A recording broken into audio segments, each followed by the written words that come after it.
Hello, everyone. Welcome to another episode of the MCU Crew, a special episode, because Loki's out. We could talk about Loki episode 1. We've seen that first episode. Jesse's got a crazy story, apparently. Bronze's got a great story. Yeah. She's got a great beanie on that we were talking about prior to the show that you missed because you weren't here because you're watching on YouTube. What is that beanie? What's that beanie? What's that? It's Twitch. It's like a Twitch pride heart. It's a pride. Yeah. Yeah, it's a pride beanie. It's cool. It's cool looking. Man, I want one. It's all right. You can buy one on the Twitch merch store. Oh. But I got one for free. Now that you have one for free, I'm not going to just buy one. I feel like that's fine. It's easy. Right. Just be gayer, forehead. We can't say things like that. I can't say things like that, Bronze. Jesse can't say things like that. Are you sure? I'm pretty sure we can. No? I don't think I could say just be gay or forehead. I think I'll get canceled for saying that. Let me ask you a question. If all the fan art I'm in, I'm the bottom, does that count? Mm-hmm. I'm just saying, on the internet, every time I'm shipped with someone, I am a power bottom. And I'm just saying, okay. I never understood it, but if it gets me a free beanie, like, more power to me, I guess. Like, I'm in for it. There's a I'll matching take it. shirt, too. There's a what shirt? A math t-shirt? A matching shirt. Oh, matching. It's a matching shirt and beanie combo, yeah. Okay. All right. It's not, look, Chad, it's not a thing that I chose. The internet just decided that, like, this, very effable. And I agree. I mean, like, I get you. Welcome to our show about Marvel and Disney. Yeah. We like the Disney product. Mouse in the house. Yeah. Yeah. We have a little bit of news to get through, and then most of the episode will be discussing Loki episode 1. So if you haven't watched it yet, we will be doing a deep dive into spoiler territory. You have been warned, and this is the final warning. But before we get to that, let's do a little bit of news here. There's been some reports of people that have already seen the Black Widow. They said it's good. They said it's fantastic, at least. But it's one of those things where they probably show that to people that, like, obviously are excited about the Marvel Universe, and they probably love it because of that. I do want to, I have a question, and this probably requires actual research. Okay. But every time a new Marvel movie comes out, the same cast of characters, like, report on the internet about the movie. Yeah. Had they ever said it's bad? Have they been like, that wasn't a good one? I would love to know this, just for, like, research purposes, because it does seem like every time a new Marvel something comes out, everyone's like, amazing, the best movie ever. Are they allowed to Thor say they don't like it? I don't know. I have no clue. I've never seen a like an embargo or received one of those because I've never seen any, like, Marvel IP early, so I don't know what that.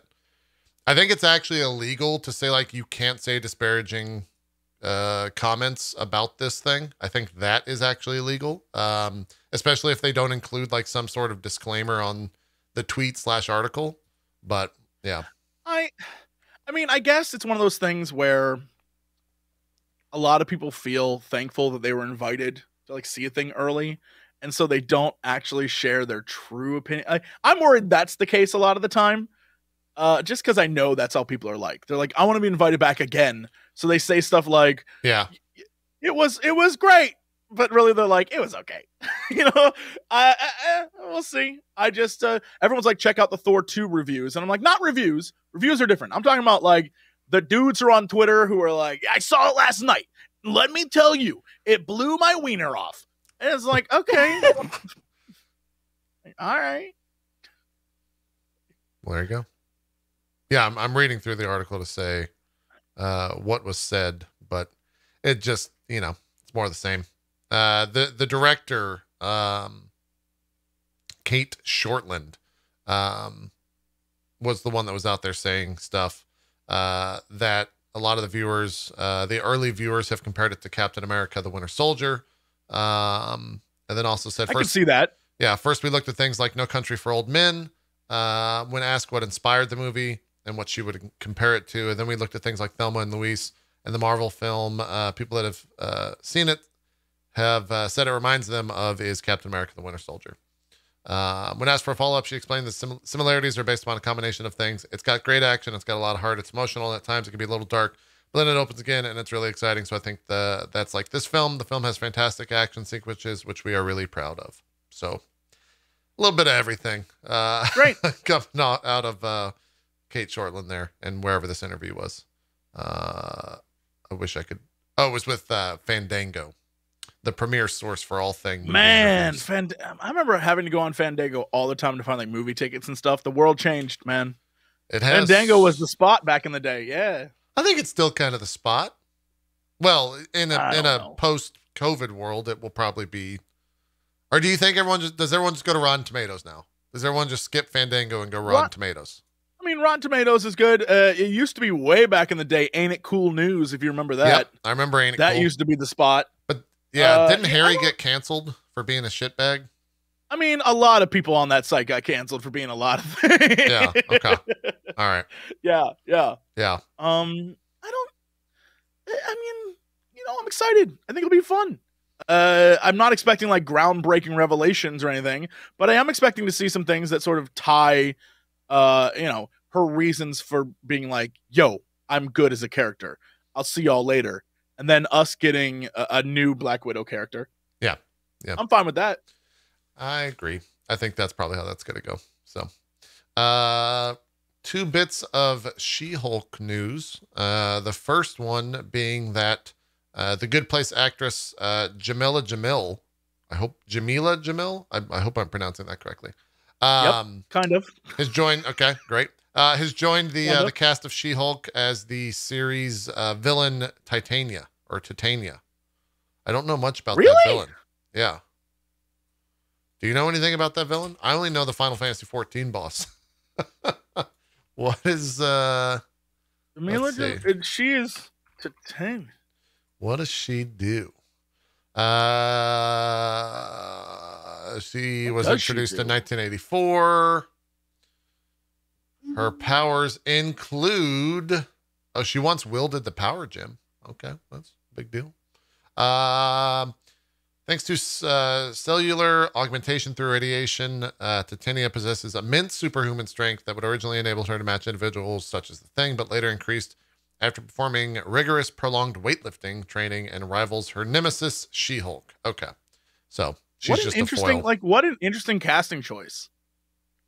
Yeah, that is just because casting choice. Just because of her Good Place character, I can't imagine her as the buff. Because in the Good Place, she's the buff bad guy. She's very nice. Yeah, she's the one who's all of her friends are rich and royalty. Yeah, and she is always in dress. I'm excited for it. I hope we get to see her ripped as hell. But it's also, when you first described it, I was like, oh, Titania, the Queen of the Fairies. I was like, of course, that makes perfect sense. And it's no. Yeah.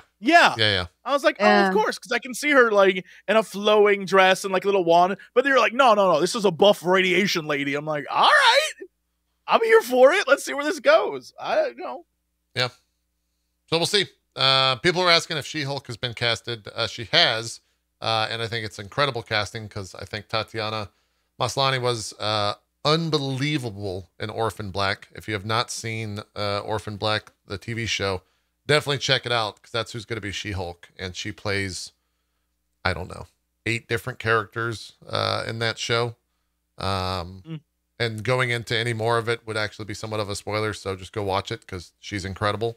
So we'll see how that goes.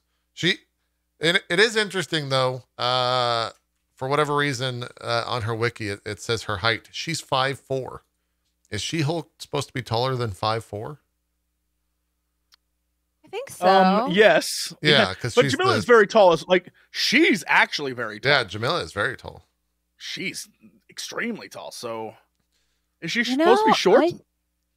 Reading some of this stuff about Titania makes a little bit more sense because it says here that basically she was bullied when she was young and given the nickname Skeeter, a slang for mosquito, because she was so scrawny.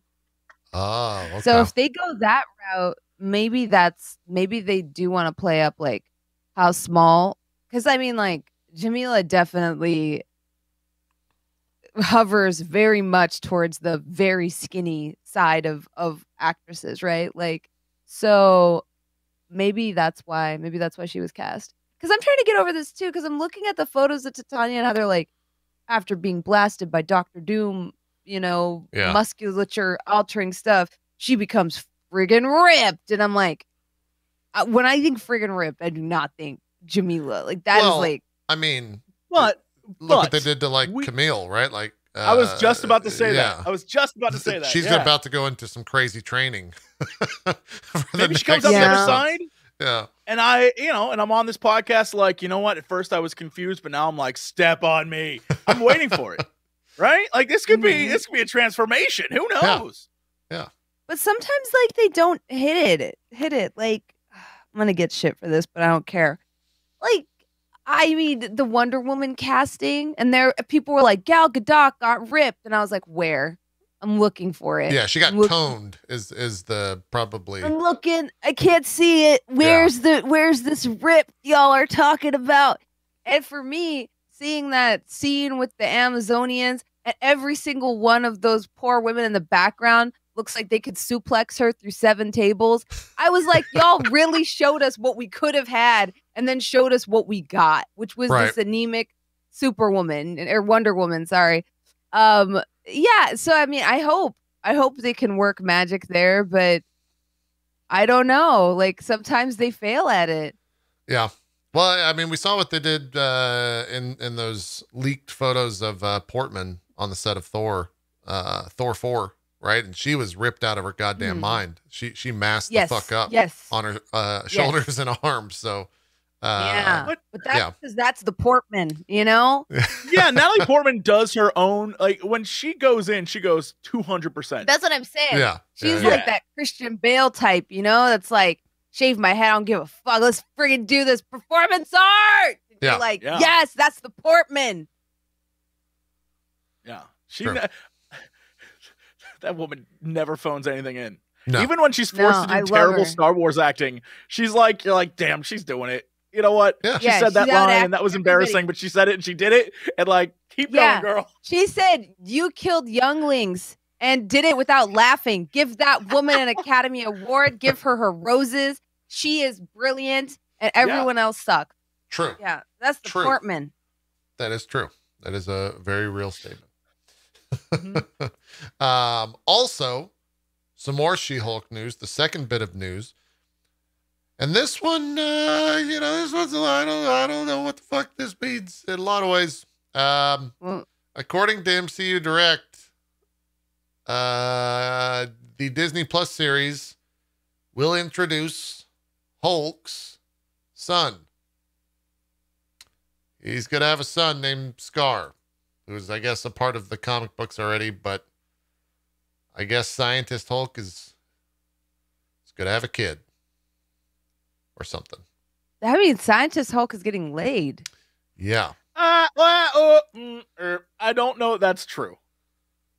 I don't know. I feel like there's no way in hell we're going to see a Disney storyline with that happening. That's true. It's going to be. They're probably going to do some What We Do in the Shadows style, like someone stole a sperm.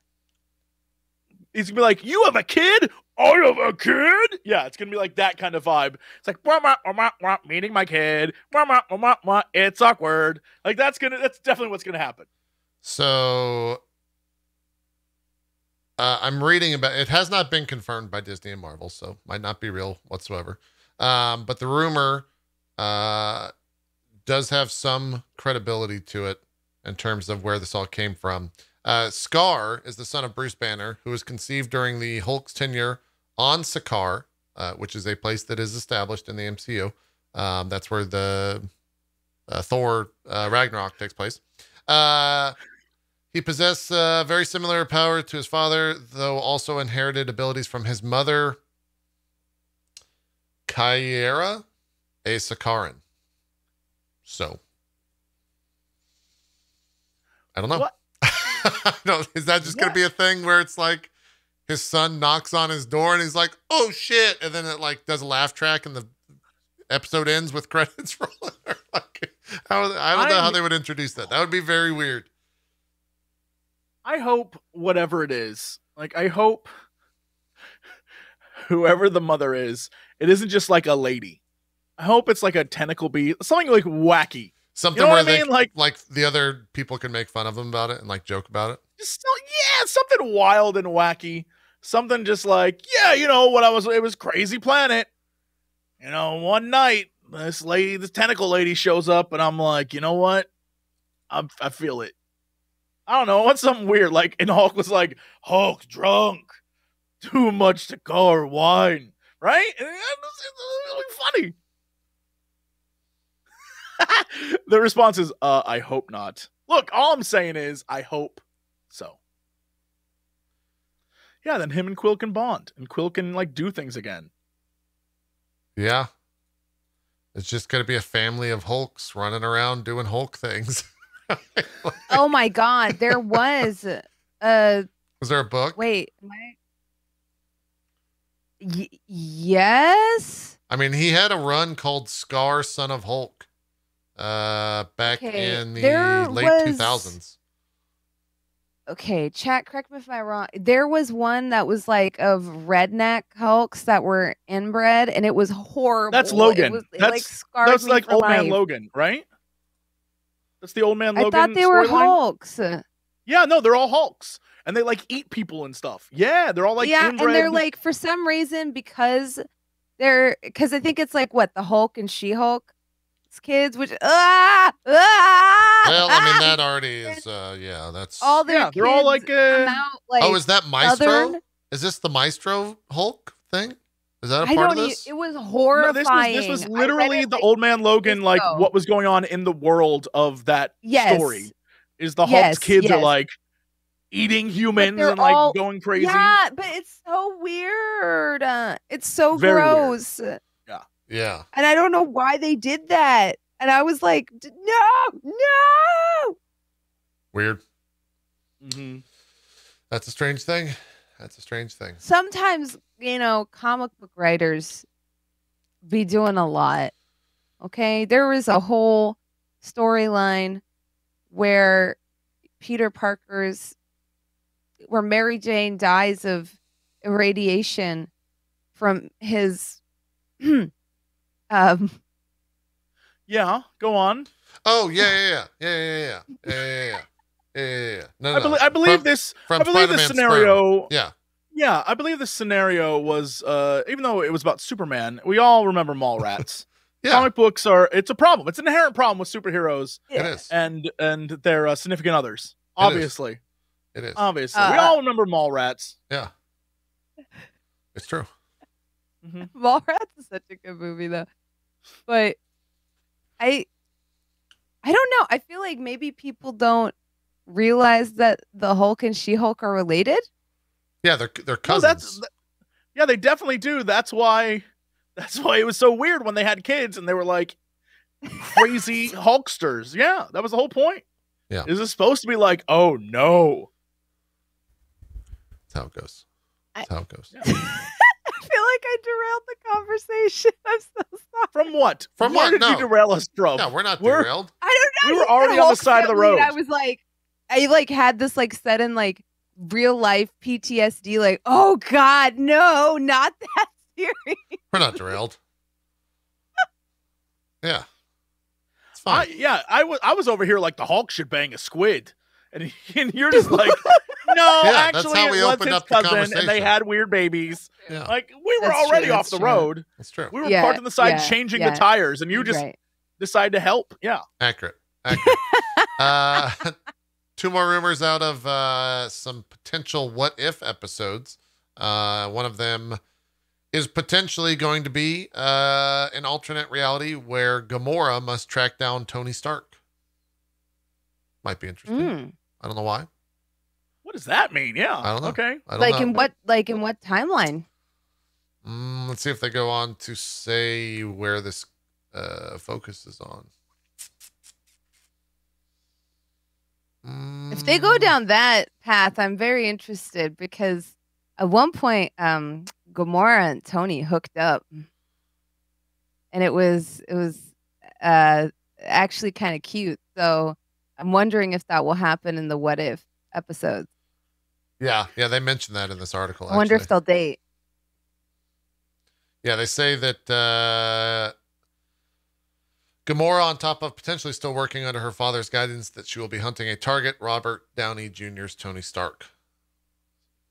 So we'll see. The other bit of news regarding the other rumor, I should stop saying news, is the idea of Thor being a party boy and what that would entail, I guess. I don't know. That's I always the what thought he if. was a boy. I guess this is, I don't know what that means. They actually do have like, this was on a Walmart thing somewhere. Where did this come from? Does he have, I don't know, like a Hawaiian shirt or dude slacks? You know what I mean? You know what I'm talking about? You know what I'm talking about? It looks like this. That's Party Boy Thor? It says Walmart has listed 2 different coin purses on their website featuring promotional images of heroes from Marvel Studios' What If. One coin purse features fans' best look at Jeffrey Wright's Watcher with his hands raised in front of him and his name shown off in big dark letters in cosmic glow. We'll take a look at that here in a sec. This is the other one. It just says Party Boy Thor. Party Thor. Nothing about that says Party Boy Thor. Yeah, Nothing. I don't. I guess he looks a little smug. I guess. So, like, I don't know. I don't know. Oh, okay. But here it is. Here's context. It says, as for Chris Hemsworth's God of War, he's set for a wild ride as Party Thor with the decision to throw a massive intergalactic celebration of some kind on Earth. The events leading up to this are still unknown, but it would still be exciting to find out what kind of chaos he brings while still in his early arrogant phase. So it's young Thor who's decided to throw a giant party on Earth. That's the setup of the episode. An international kegger? Yeah. Do you think the Men in Black will stop that? Intergalactic. Hosted an intergalactic kegger. Yes. Right? Do you think the Men in Black would stop that? I hope Tommy Lee Jones and Will Smith show up and Zed. Yeah. I kind of like the 80s vibe they're going for, though. That might be fun. Yeah, 80s Thor. Although, I mean, is Thor 80s vibe, or was that Ragnarok, or both? Maybe both. Maybe yes is the answer. I feel like they've been leaning into it a lot more lately.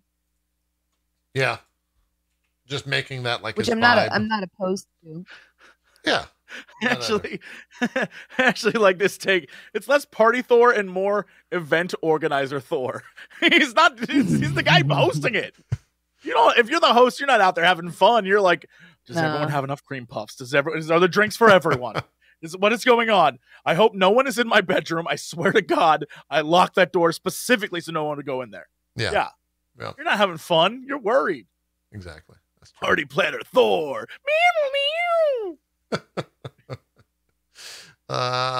And then the last bit of news, which we can lead into our discussion about Loki episode 1, is that the debut reportedly surpassed WandaVision and Falcon and Winter Soldier's first day premiere, drawing in 890,000 US views on Wednesday alone.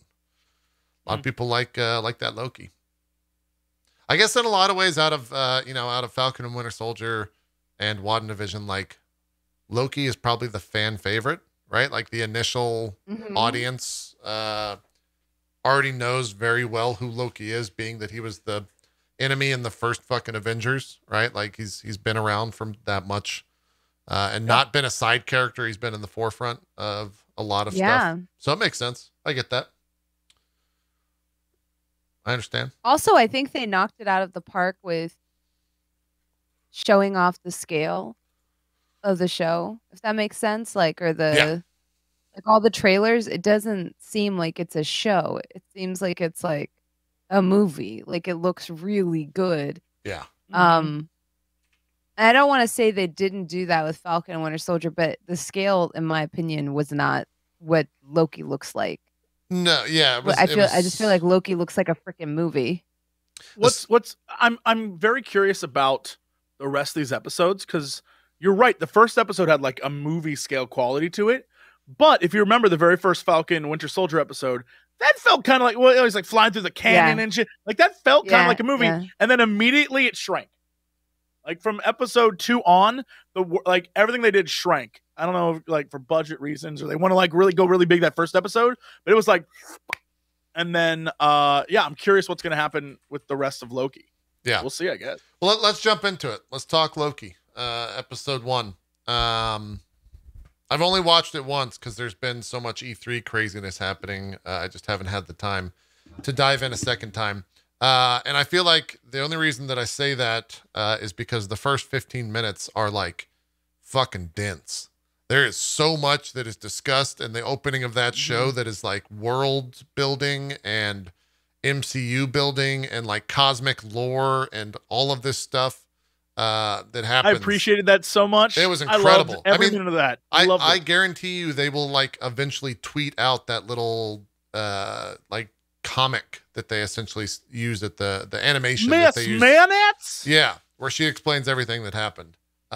Miss Minutes is literally the DNA guy from Jurassic Park, by the way. Yes, 100%.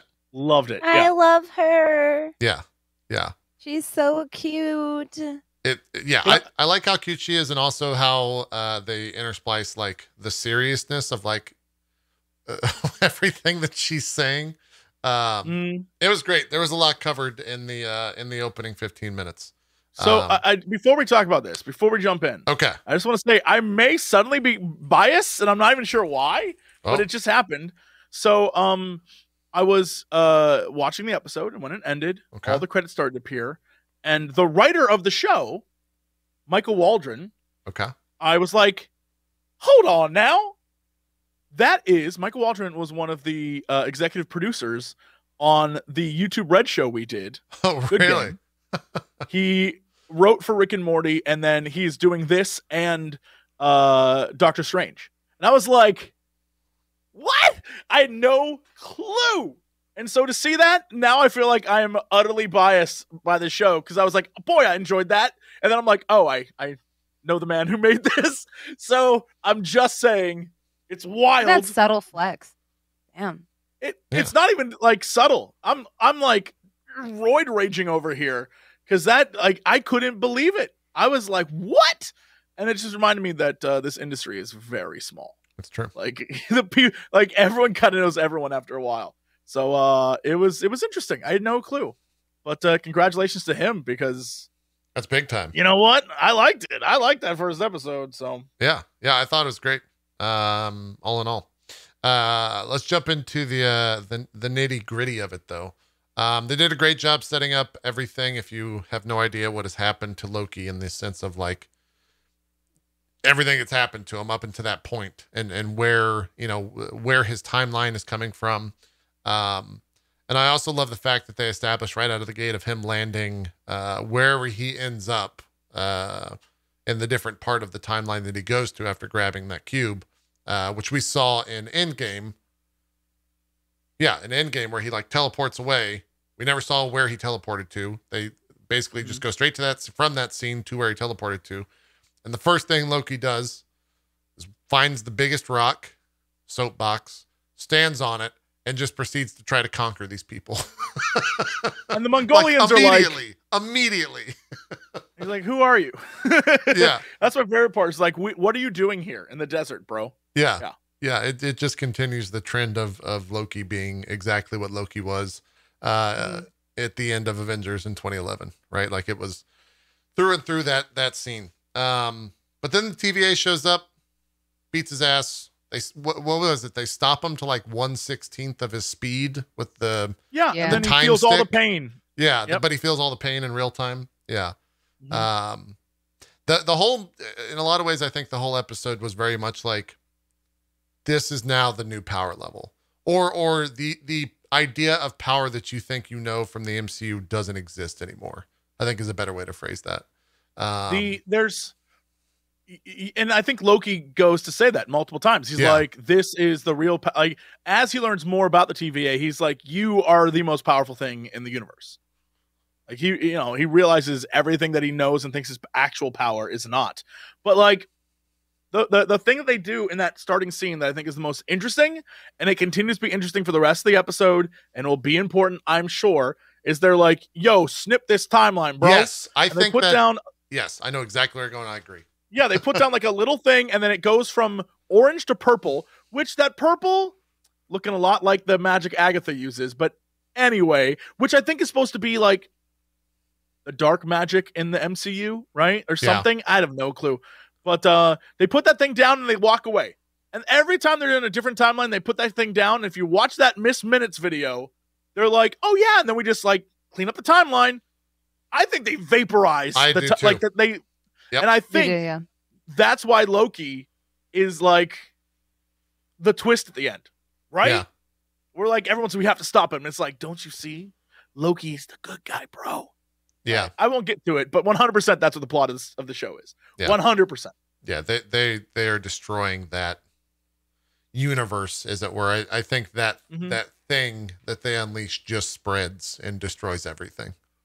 Yeah, that's what it looks like. It looks like it just wipes out all those people. Yeah. Yeah, because they make several like even when they kind of, you know, skipping forward a little bit after like Loki's introduction to the TVA, you meet Owen Wilson's character, and he's in France or something like that in like the 1500s. Yeah. Yeah. It was, and it's definitely an alternate timeline where I didn't necessarily put it together. I don't know if you guys did, but they show the stained glass like monster devil. Yeah, it's like the devil.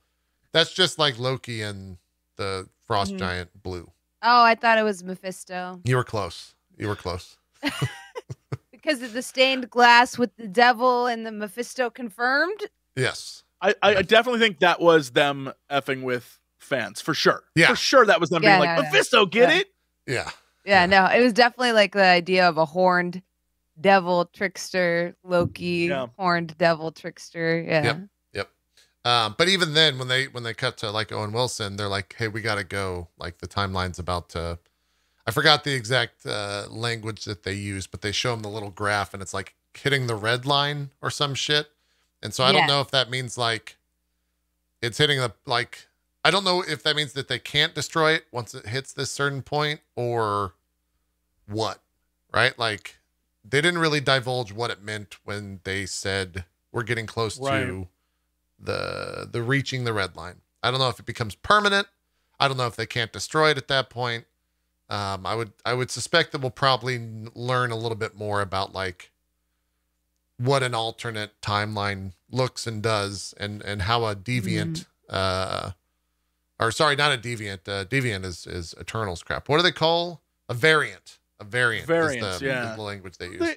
The thing that's interesting is they put a lot of time and energy into those little Palm Pilot things they're using. Yes. Where they even show the numbers increasing over the course of the scene. So like it has to mean something, or that is like a detail that's added for no reason, which is insane. Like cool, but insane.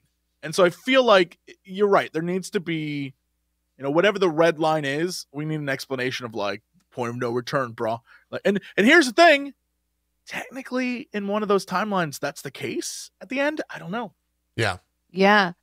It also gave that scene a lot of weight in that you kind of figure out Mobius is one of those the ends justify the means type of scenarios, because he's very kind to that kid with every piece of knowledge that in like the next 30 seconds, he's basically going to obliterate that version of that kid. Yeah. Which this gets into like cyberpunk and transhumanism and existentialism, where it's like, that's what if you haven't played the game Soma, highly recommend it. But it gets into this whole concept of like, that's a version of you, right? Yeah. Like there's a version of me that left this morning and went to work, and there's a version of me that was late, and there's a version of me that got in a car accident and died, and a version of me that didn't, right? Like we could sit here and like get all crazy with this, but when you start looking at the MCU, it's like we take that as like fact. Like every single time somebody does something that the great grand designers deem like that's not ideal, it creates a separate timeline. Now you have people like, you know, the Ancient One, who I feel like have almost like a respect for that deviation, and then you have the TBA that are like, no, this is like a bonsai tree that needs to be trimmed to perfection. but they are essentially nuking like like people. If you like, they're nuking a whole timeline.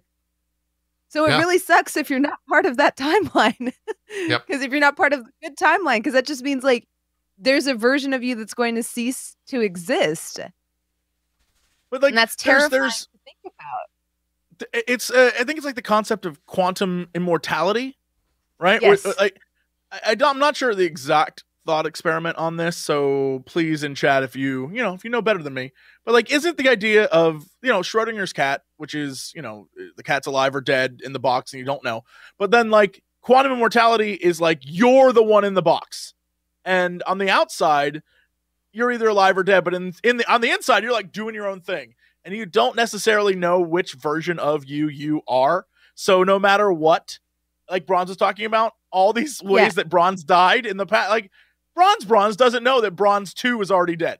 Right? Like it's wild. It's wild. It gets crazy, and it goes into the idea of this show where if you're Mobius, you see all of these people, kind of like as not real, right? You destroying a timeline. Well, they aren't real people. The real timeline people exist. And they've already, like, this person in the 1500s is already long dead. So why should I? And that opens up a whole level of like, is Mobius a bad guy? Like that kind of thing. Because, or has his mind been warped, right? Because that whole thing was cult-like. Well, the whole TVA thing is a cult. Yeah. Oh yeah. I mean, even in the Miss Minutes video, the most horrifying line is when she says like, she names all these things where it's like clearly people that are messing around with stuff. And she's like, maybe you did this, or maybe you just woke up for work late. Literally, one of the things is just like, oh, you're late for work today? You were supposed to go to work. Time to die. Yeah. Like, it's like, what? Like, there's like a whole section in the Miss Minutes video where it's like, it's like so Warhammer-like, and that like, innocence proves nothing, where it's like, oh, you weren't even trying to do something. But imagine going in front of this podium that's like, you were supposed to go to work today. Because that's the sacred timeline. They literally use the word sacred. It's like, I woke up late. Okay, well, you have to be vaporized now. Yeah. You have to cease to exist because you were supposed to go to work today. And it's like, what? Yeah. Well, circling back to that video, I was trying to find the exact language, but the little like infographic animated thing that they show Loki right out of the gate, they just mention 3 giant things. Multiverse right out of the gate. Also Nexus. They say Nexus events or Nexus people, which if you've read the comics, that's like a massive, massive, massive thing that everyone has thought to be true. And I think even if we go back to WandaVision, doesn't Agatha say or make an allusion to Wanda being like a Nexus being? Because she is one, I think, in the comics, but there was some sort of allusion or some sort of conversation that kind of alluded to that in the show, if I recall. Or maybe it was an ad. That was a commercial. That's what it was. There was that Nexus commercial in WandaVision. That's exactly right, Chat. Do you think this is all long game leading up to like oh my god, what is his name? Doctor Strange? The dude who's Kang. in like, yeah, Kang the Conqueror. Like, do you think this is all leading up to like setting up a multiverse war, setting up like all these, even Spider-Man multiverse things, and the first big moment is like the multiverses collide. Because here's the thing, I'd be down for that. I'm not excited for that. I think the multiverse war hasn't happened yet. I think this is all leading up to the end of Phase 4 is going to be the multiverse war. I really think that's what's going to happen. And the fact, the way that they introduced it, like they weren't exactly concrete on when it happens or who's in it. Just the fact that a war happens across multiple timelines and multiple universes where everyone's fighting one another. And I think as soon as you start throwing in like Kang in there and the Fantastic Four and like, I mean, if you think about it from a business standpoint, not necessarily a lore standpoint, how do you top like Endgame in terms of the people in there? you go to a movie that just has every Marvel movie ever created in it, right? Mhm. Yeah. And you have like, Mhm. you have fucking Logan somehow having a brief episode or a brief entrance into the movie. And you have like Mhm. Scott Summers, the bitch from the movies, show up and whine about Jean or something like that, right? Like you have Deadpool show up. Like you have literally everyone. But that does seem like a phase 5 or 6 kind of vibe. It seems very, Right? very much the end, or Yeah. very late. Yeah. Before Yeah. like a soft reset. Yes. I mean, that was Mhm. like probably one of my favorite modern X-Men events was this like series called Battle of the Atom. And it was literally like the old versions of the X-Men pitted against the current version of the X-Men pitted against the future version of the X-Men. And the future versions are trying to course correct the young ones. And the current ones are kind of like protecting them and being like, hey. And it was really cool because it really highlighted like the power creep where it's like in the future, this character is very strong. And I remember seeing like a young Hank McCoy and seeing like the furry beast version of himself. And, like it was really interesting to see like the old guard beat the crap out of the young kids. And I was like, oh yeah, they sucked at one point, Yeah. But the general concept of the comic was kind of cool and seeing like it would be kind of fun to watch a future version of Iron Man fight Iron Man 1. Iron Man, because he would win, right? Like Yeah. his technology has come so far from like the first movie that would pose a huge challenge. Like fighting himself would pose such a huge challenge. Same thing with like, just about any of them. Can we really compare, like that from the first couple of films, any of the characters to like their current form, even Thor. Right. Thor could shoot lightning like straight, like straight out of his hands and stuff. Now, Mjolnir, yeah. imagine Thor post Ragnarok fighting like the Thor 1 Thor. He'd whoop his ass. It's not even close. Right. So I think it introduces like a big bad that you're like, well, I don't even know how they would beat that. Yeah, I agree. I think in a lot of ways it is set up for King. I don't think he shows up at all in this show. I think that it's already been stated that he's going to show up in Quantum Mania with Ant-Man. Yeah, Ant-Man. Yeah. That'll be the first time we see him. And then I think he's definitely going to show up in whatever the Fantastic Four movie is. Without a doubt, he'll be in there.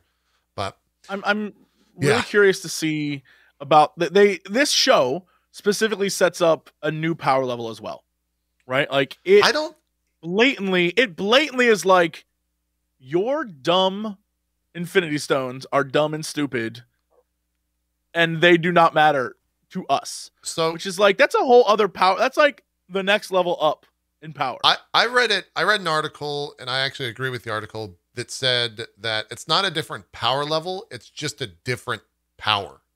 Right? Like there's the reality, which is Infinity Stones. There's this, which is like time, and then there's like everything else. And then like a third thing. Because like if this, but the idea of the TVA is it's the time variance. Time. Hold on. One of the Infinity Stones is time. Right. But they're like, no, that's nothing to us. Right. But even though they're all powerful, I remember the third one now. The third one was the idea of like a rogue, Loki. Loki outsmarted them in the fucking first 40 minutes that he's in this place. So if they're like all powerful, then how does he like outsmart them and get untrapped? Well, I agree with JP. I don't think they're all powerful. Like, now we got to win Jesse. Yeah. All right. But I don't think they're all powerful. I think the difference is that there are some associated all powerful beings and everyone else is, I don't think they're like dudes they pulled off the street. I think these are like obedient clones that are created to like be like, I am. Like, I mean, they introduced the one guy and he was just an idiot. Right. Yeah. Well, here's the thing though. We don't know where the TBA exists. It could be a loophole. Right. Like as we saw in House of M, Doctor Strange is like, oh yeah, I can hold Wanda in the mystical realm, but not like in the like so this is kind of a setup because everything's going towards multiverse of madness, right? this might just be a simple loophole where it's like, because we don't actually know where the TBA exists. Where is it? Right, but we know that these people were created, right? Yeah. Like, but we don't know where it is. It could be something as simple as like the stones don't work in X. But it's definitely outside of reality. Well, Or I always outside thought what the TBA was. they conceive as reality. I thought it was supposed to be. If you ever played Chrono Trigger, this is for my old school fans. If you ever played Chrono Trigger, there's like a part of that universe where it's like just a street with one lamppost. Yeah. And it's like the end of time, and they have access to all time. And I like that's kind of the vibe where the three space lizard guys like saw reality crumble, and they're like, let's reset this thing. And so they exist. They are from the end of the universe, and they are from the beginning of the universe at the same time, right? Like they've seen the end. They started the beginning. They created this timeline that we're currently on. Is the vibe, at least from the comics. So like, all I'm saying is these dudes have a little tiny battery that they put in a world and vaporize the galaxy, the universe. Right. They vaporize the timeline.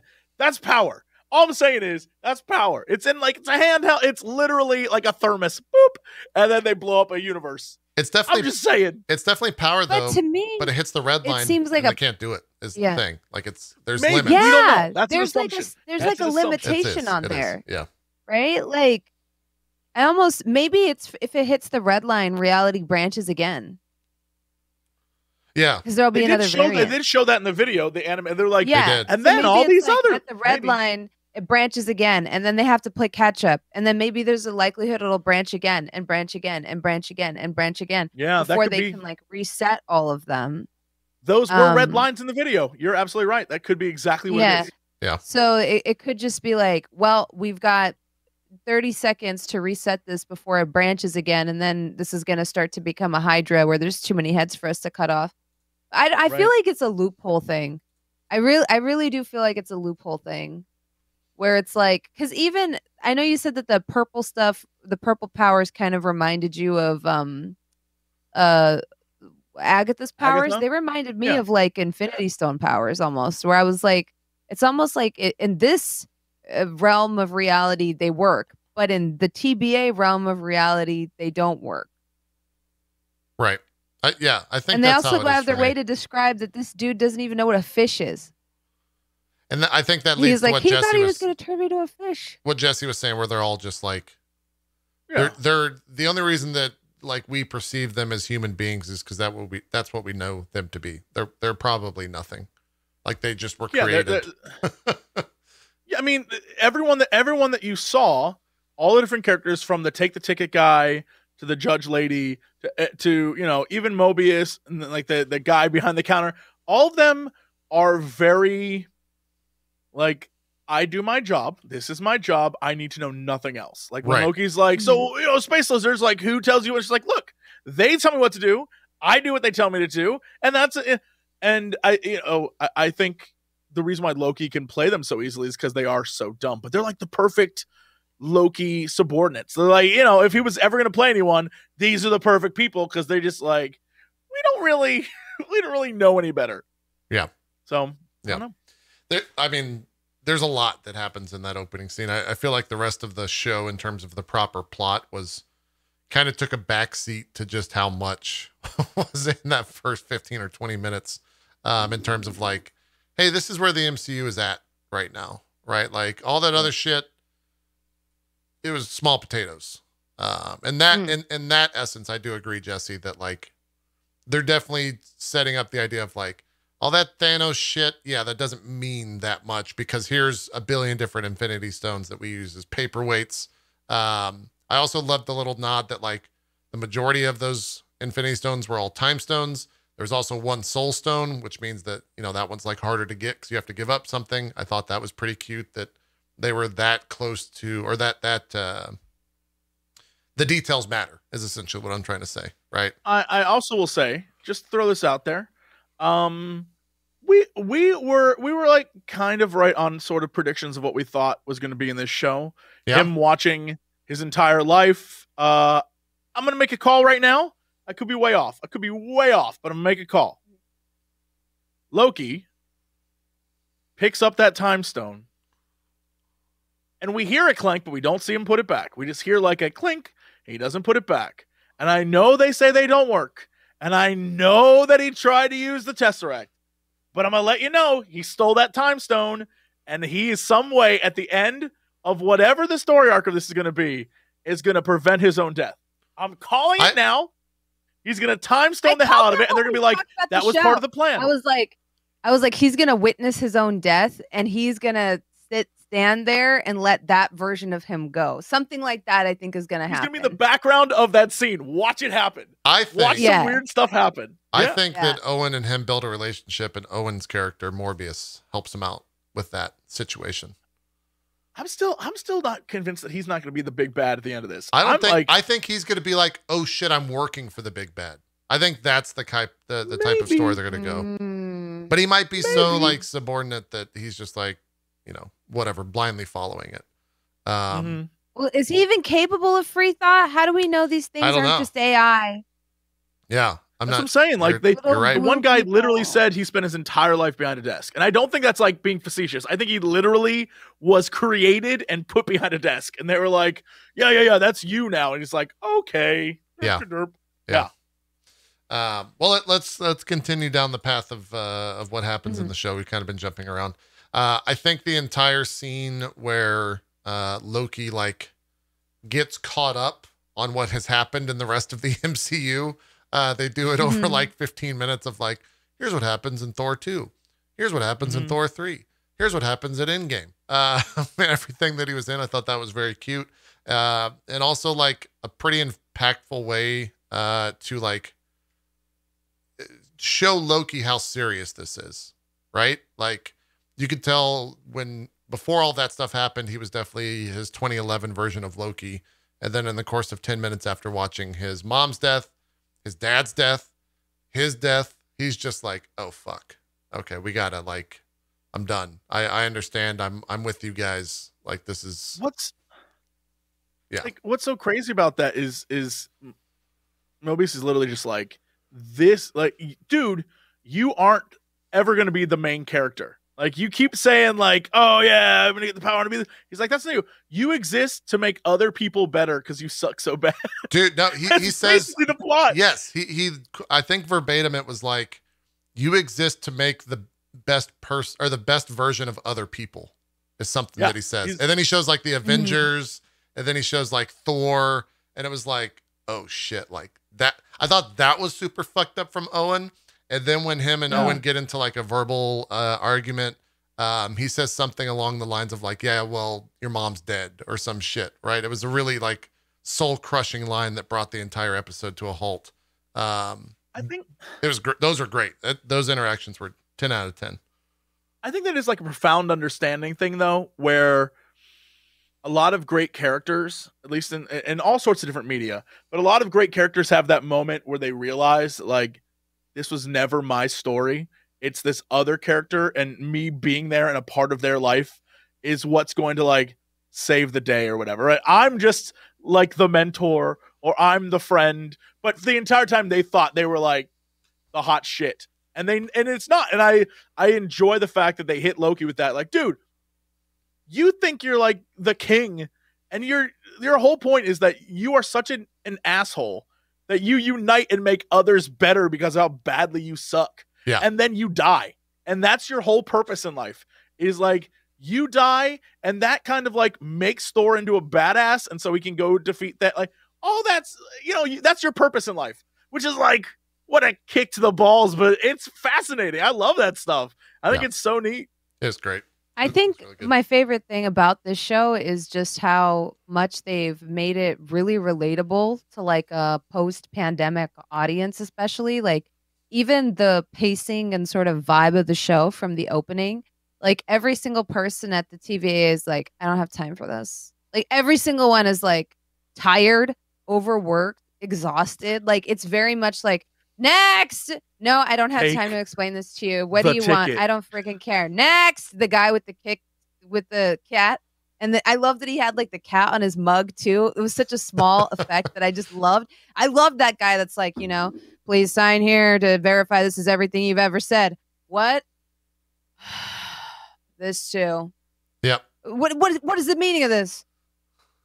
Like, he's just like, so every single person he encounters is like a soul crushed essential worker, right? Am I wrong? It's just like, oh my friggin' God, what do you want? I don't have time for your bullshit. And it's like, my dad owns Goldman Sachs. I don't care. Vaporize him. Next, take a friggin' ticket. Get out. Right. Get the frig out of my face. Goldman Sachs is my favorite sock company. I love Goldman Sachs. They're the best. Goldman Sachs. They're comfortable. But I feel like Loki's voice is like, in some ways, the voice of the audience, and that he's so incredulous when he gets there. Like, you're telling me that you've been here the whole time? Then why has nobody heard of you? That's like kind of the audience's voice. Like, what? This has been here the whole time? And like, where were you when Thanos happened? That was supposed to happen. What? Like, because he's basically asking the questions that they anticipate the audience is going to ask. And then they're all answered. And as Loki comes to accept that this place is real, that the stones don't work here, and that there's no way for him to get out, you know, that there's a greater hand driving all of this. And even if he were to somehow get his hands on the Infinity Stone that got him there, he can't leave, because that's like, the audience is probably like, why doesn't he just get the cube, you know, and leave again? Why doesn't he just get the Tesseract? They answer like every question that the audience has through the eyes of Loki, right? Right. But the place where it gets super meta, right, is that Loki's writing does not allow for him to ever be a good guy. They literally acknowledge in the script that he is a side character, which is what has been said about him by the audience forever. Loki is a side character. Loki's never going to redeem himself because he's a trickster. Loki's never going to be the good guy because that's how he's written to be. Loki's always going to be this shitty side villain. They literally acknowledge that, which is so brilliant, and put it in the story and show you the existential horror of how much it sucks to be that guy. He is like trapped in the four walls of a comic. He is not destined to be anything more because he was never designed to be anything more. And the audience does not think anything more of him. And that's soul crushing. What is also building on that, what is also phenomenal about the idea of the TVA and the idea of these three space lizards decide everything and what is the timeline, is that even the people who are working there, like you were saying, Bronze, they're soul crushed, but also like the concept of you have no free will, which is always one of those philosophical concepts. Like, from the get-go, you have no free will. So what is like the joy in life if everything you're doing is pre-planned and predestined? We're like, you're the dude at the thing that scans you to see if you're a robot. And that's it. That's what you do. That's your existence. And that sucks. Like, just knowing like it'll never get better. You'll never get a promotion. This is who you are. You have nothing to look forward to because this is your role. And the same thing with Loki. It's soul crushing to be like, this is who you are. This is your role. This is where you will be. And none of that's going to change. And that whole idea of like, time is time. There's only one timeline that matters. And there is no branch for you. You don't have a lucky break. Everything that happens to you is destined to happen. And so like, why bother trying? And that's like, when you get there, right? that's terrible. It's like the first time he shows any redemption, he dies like not long after. Like the second he actually does something of note, right? Like that beautiful scene when they're showing like his entire timeline, right? And he has this beautiful scene with his brother where he's like, you know, oh, I'd give you a hug if you were here. And he's like, I am here. And it's like 10 seconds later, you see him getting rocked by Thanos. And that, if that doesn't drive home how tragic this is that even if somehow he does kind of redeem himself, he's still destined to be a side character killed off for plot. Mm-hmm. Yep. Which I think that goes to how them being like, we have to stop Loki, we have to stop you, right? Like you're the variant we're trying to catch. It's so obvious, at least, you know, theoretically, that he's clearly going to work with them. And at some point he's going to realize how devious the whole idea of like vaporizing a timeline is. And then he's going to be like, I'm not working for you anymore. And that's the future Loki. That could even be what the lady, like Yeah, we found another version of you who was a lady, and That's what I'm thinking. yeah, she's not having it. Yeah. And that's fine too. Either like whatever. I just like the idea that, you know, Loki's like, no more. I make my own timeline, you bitches. Oh, I'm excited. Yeah. I'm ready for Rebel Loki. It's gonna be great. It's gonna be great fun. This entire thing's gonna be fun. I feel like that will be. I mean, we've even seen it as such in one of the adverts for the show where, you know, he's like running for president or whatever. I don't think that's the Loki that's in the TVA. I think that's the Loki. I think he's just going to be hunting different variants of himself throughout the entire show, with maybe the big bad one being the one that we were introduced to at the end of the episode. It's also kind of weird that like they set up the TVA and how powerful they are, and the fact they can just end like universes, and they have like these sticks that can stop time, etc. And then Loki just is like, yeah, but what about fire? And that like kills them at the end of the episode. He just lights them on fire, and they're like, oh no, what the fuck do we do? That was a little bit odd to me. I don't know like what, unless maybe they're dying for the timeline's sake, right? Like they have to go there and die because that's the sacred timeline or some shit. I don't know. Look, you're asking questions you don't want. JP, don't do this. Because then if you ask that question, you have to ask, did the three space lizards know that was going to happen? Right. Was it pre-planned? Exactly. Were their deaths pre-planned? Yeah. Exactly. Is this online supposed? Once you do that, we're done. We're already in like. Well, it's also like, do the lizards 102. exist? I don't think they exist. I think that's bullshit. Right? I think that we're going to find out that like someone is at the helm of this who's actually not these three lizards, right? It's going to be like the Wizard of Oz. The guy who was playing the Mandarin again? Oh, yeah. Like, hey, everyone, the space so lizards. This is somewhat comic book territory, but the judge that we meet, that's Kang's girlfriend. Right? So like in the comics it is this going to be a thing where like Kang's at the helm of all this? Maybe? Allusions to it? I don't know. I should say that'd be interesting.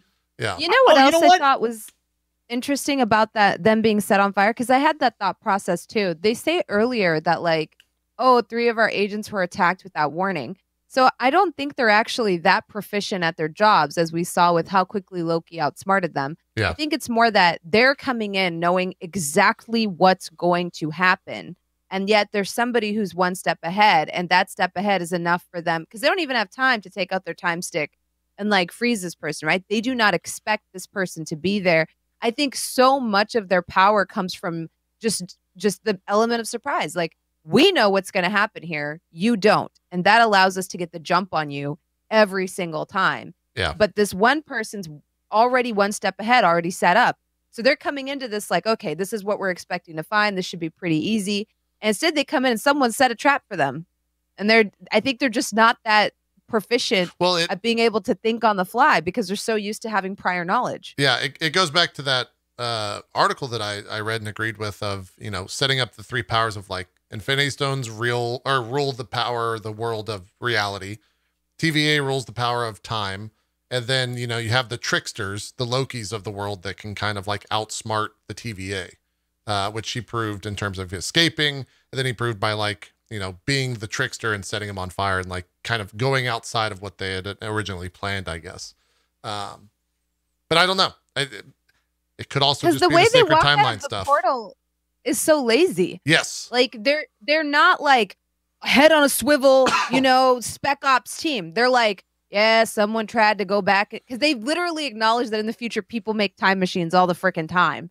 And they're like, yeah, someone tried to come back from the future and get rich off oil. I guess, all right, so just let's go ahead and clear it. And then they're not like looking for, you know, who's there. They're very much like, yeah, I guess we got knowledge of this, so let's just go ahead and clear it. And they're kind of like I don't know, like plumbers.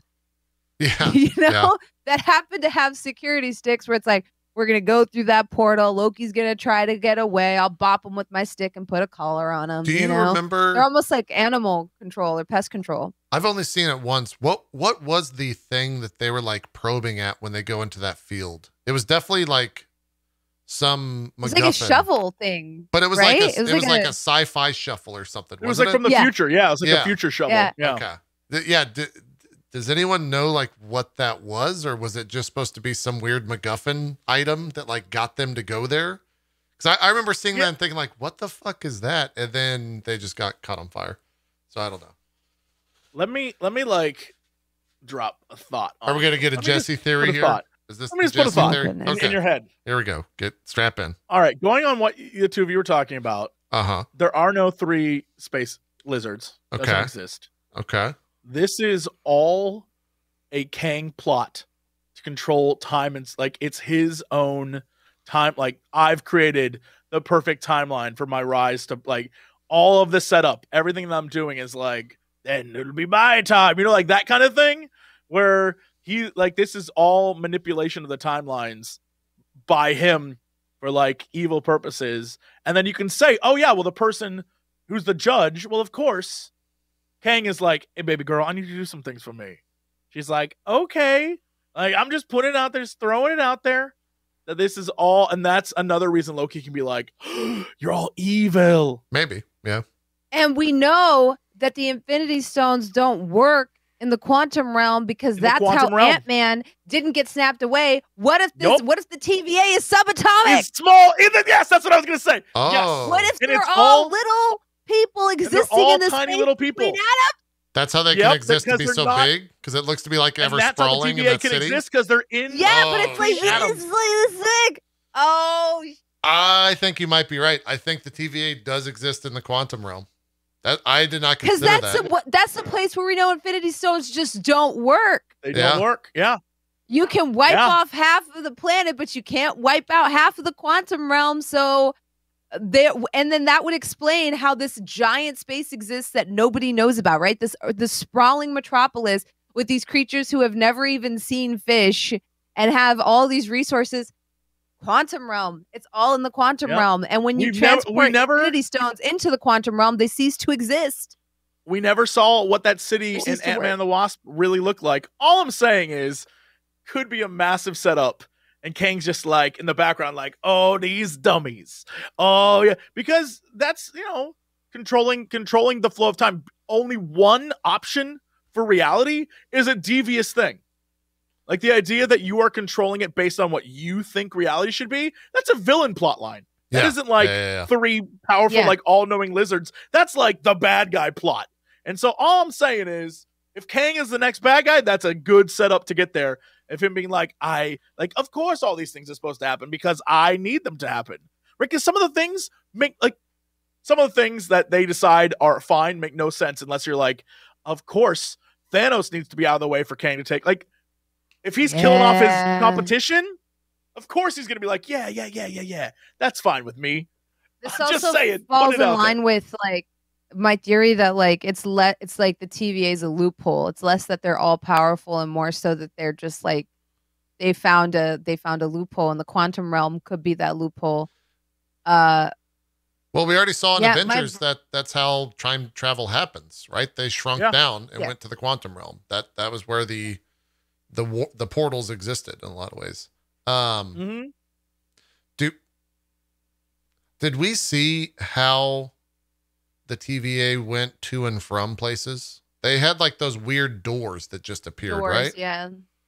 I'm trying to think like if that's their shrinking thing, but it's more just they kind of appeared out of thin air through like a door rather than like shrink. All I'm saying, chat's like blow. They're like, dude, Thanos dead. Iron Man, spoilers, Iron Man and Steve Rogers gone. All I'm saying is, if you're a villain, you're like, boy, oh time boy. Is now. Yeah. All I'm saying is, they're like, oh yeah, all these characters, the original Avengers, were like phasing them out. Like that's the perfect villain thing. Like, yeah, no, of course I wanted that to happen. But it also gives like a good, now new heroes can step up. But it's like a perfect villain plot. Like, I would love for like, our boss, and then revelation that I don't even need to see Kang, and just the revelation that the TVA is like in the quantum realm is all I need. That's all I need. Someone in Meltiok also says that, and he's right. In Endgame, the loop that Iron Man like finds out is called a Mobius loop. So like, there's some potential in world, in universe canon that kind of already exists to like set that shit up. I mean, Yeah. Strangely, you just like figured it out. All I'm saying is time's a crazy thing. There are other there are other timelines where he clearly didn't figure it out. Yeah. So why is this the one where they chose like this is the one? Well, man, I agree that it's also like a villain plot because it kind of seems from like from what we know of Endgame, the Ancient One and a lot of like the sort of like sorcerers kind of are aware that there's different versions and different time splits, and they don't seem as pressed about it as the keeper of the time stone. You don't see them like, this is not appropriate. They're just like, oh, who asked for it? Yeah, here you go. Benedict Cumberbatch asked for the stone. Well, then I give it to you freely. Like, so the idea that some of the most wisest beings in like the realm of Earth and just like the Sorcerer Supreme haven't been too pressed about a multiverse or multiple timelines, but that there's another entity that's literally, because I know some like there's a lot of like philosophical talk you could have about like Bronze. They're not exterminating these people; they're resetting them. Right. But that's like if I told you, okay, if I take your consciousness and put it in a robot and then shoot you, would you be okay with that? This version of you is ceasing to exist. The person that's talking right now, even though your consciousness will move on, it's not really you, right? Like to you, that person is fake. And to that other person, you are fake. And this is the crux of cyberpunk and why cyberpunk is actually kind of terrifying if you think about it. Because if a version of me was uploaded into a robot, but the initial version of me is still aware of the existence of that version, then which one is the real version of me? And is that even you? Because the thing in the robot is just a copy of like the data of you. It's not even you. It's just horrifying, right? So like, would you recognize you if you were in the robot? If you were the you in the robot looking at you, would you think you? Yeah. Go down that rabbit hole. Just take some time to be really confused about existence. Well, they're not executing you, Bronze. They're resetting you. If you were the one being reset, you would not be making this argument, fam. I'm just going to put that out there. If it was like, hey, you're the wrong version of yourself, I got to shoot you in the face, you would be like, hey, no, go kill the other version. Leave me alone.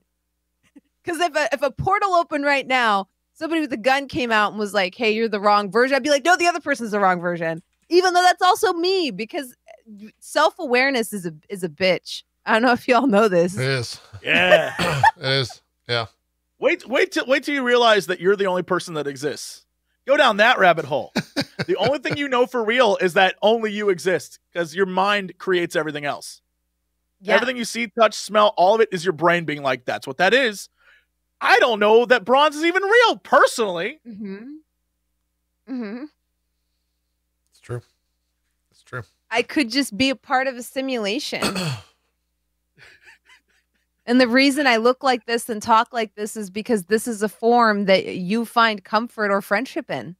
Yeah, yeah, for sure. I could just be ones and zeros. So weird. We're going to lose some of chat this week. They're not going to come back. That's fine. That's fine. They weren't real anyway. It's true. They're just ones and zeros, man. It's true. It's true. But I think this comes back to like Loki though, right? Like most people view themselves as the main character, burdened with glorious purpose. And then this show very brutally comes in and is like, no. Yep. Nope. Your side plot. Like we're all the main characters in our own story. But I feel like like this show kind of is like has a cool message in that everybody is the main character in their own story and you are a side character in everyone else's. So treating other people in such a way that you're the main character is actually very self-absorbed and shitty. Like there actually is like a moral like hammer driven home here, which is like, oh, you think you're very important, so you want to take your shoes off on the plane and put your socked feet up on the headrest? Guess what? You're not that fucking important. You're not the main character. So inconveniencing other people with your sweaty ass feet, not okay. Disgusting. You are side plot, you know? So it's kind of like, I don't know. Let me ask a question. Really Put this out to everyone. Okay. Bronze is totally right that if you look at it from a time perspective, right? Like the way the TVA would, most people, the vast majority of people are the side characters in the main story, right?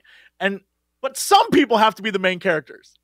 Just gonna put it out there. Think about this. This is your homework. Okay. Who are the main characters in history? Put it out there. Who are the main characters in the story of history? Are we in our timeline as humans so far? Who are the main characters? Put it out there. That's your homework. Think about it. Humanity. Put them out there.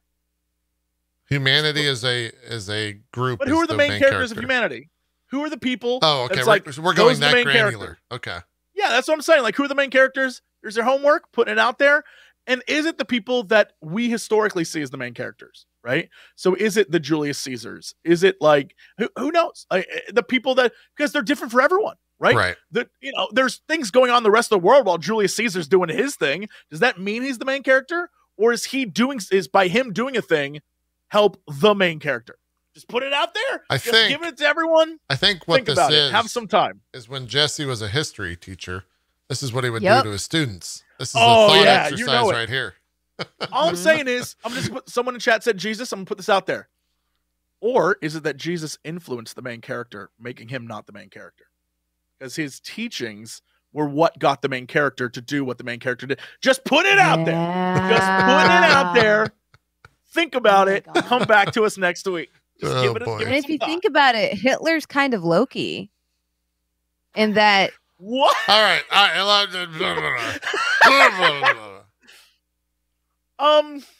In that the Avengers had to come together to defeat him. But then you're saying that the Avengers are the allies.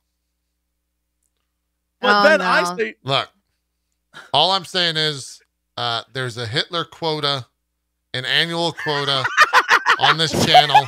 We've already hit 2 this week. We are over on the amount of Hitler that can occur on this channel. Okay? Yeah, I actually regretted as soon as I said it because I like Loki. So I was like, oh. But it's kind of cool to not think of him as an exceptional person, but rather as a plot device. That's what I was trying to go for, you know? Yeah. Rather than thinking of this individual as an exceptional individual, but rather just a plot device for, as a vehicle for the end of most of the world's colonialism and, a banding together. I like to think of it that way versus here was a very exceptional individual. It's kind of cool to minimalize that to no, you were a side character. Right. That's what you're doing. But I think the point I'm trying to get at is everyone at the end of the day is merely a person that exists to change someone else's life. If you're what is the purpose of reality or whatever? It's you exist to make a fundamental change in someone else, to affect a person and hopefully for the better. So that, JP was talking about, the curve of humanity goes towards greatness and not us obliterating each other, right? The goal, I think, is at the end we don't blow each other up. I think is supposed to be the point. Mm-hmm. But we're all side characters in that story. So, put that in your pipe and smoke it. That's true. Well, after that tangent, that's what Loki is. It Loki, is. look, No, you're gonna not get wrong. a lot of You're this. not wrong. If they keep getting crazy with this show, you're gonna get more of it. I hope they do. That was one thing, talking about the episode as a whole and the next 5 episodes. I hope they continue to up the crazy and continue to just make profound statements oh yeah, those Infinity Stones are paperweights. I hope that type of dialogue just continues throughout the entire show of in a lot of ways making fun of the absurdity of how important people believe certain aspects of the MCU to be. I hope Mobius is oh yeah, the Ancient One, that person's a real asshole or something like that, or that person's a real pain in the ass. We've had to deal with her multiple times over the course of my existence, that type of stuff. I also was kind of surprised, at least in the opening, to see how much of the footage they used from the Avengers in terms of the characters actually being present, Robert Downey, Captain America, Thor, all those people were very much there. I do wonder if we'll see any of them in actual like roles appearing in these random side stories or side tangents, these variant timelines, or if it's going to be more of like the DB Cooper thing, which I love, by the way. It was just like a silly bet that like they a throwaway had. moment. It was like a throwaway moment. Yeah, it had nothing to do with like a major plot point that we thought. I thought for sure that was a whole episode. Nope. Yeah, it was like over. Yeah.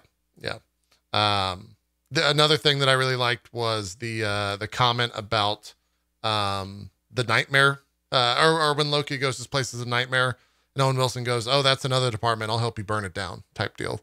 I don't know if that's like a somewhat of a reference to like the idea that nightmare is real, because we got a little bit of that in WandaVision at some point as well. So that could show up. He could become something that like becomes a major player in the next Doctor Strange thing, as he's like a pretty big arc enemy of Doctor Strange in the comics. But yeah, I also think Owen Wilson is like fantastic in this show. I'm so glad that he is playing Mobius. I think he's a perfect counterpart to Loki, and I enjoy every second of their dialogue, and very much looking forward to 5 more episodes of that. I don't think we'll see Mobius outside of this show though, right? Like, I don't think he'll just pop up randomly in some other future thing. Mm-mm. I think he'll always exist in this form. So really quick, and I don't know if you saw this or you have a thought on this. Okay. I don't know what it means. Honestly, it could just be a random thing. It's Mephisto. But a lot of people, it always is. A lot of people were talking about how in the background of one of the scenes is Peggy Carter. Oh, really? In a scene where Loki's in the hallway, being escorted by some of the TVA guards, is Peggy Carter, or a woman that looks like Peggy Carter. And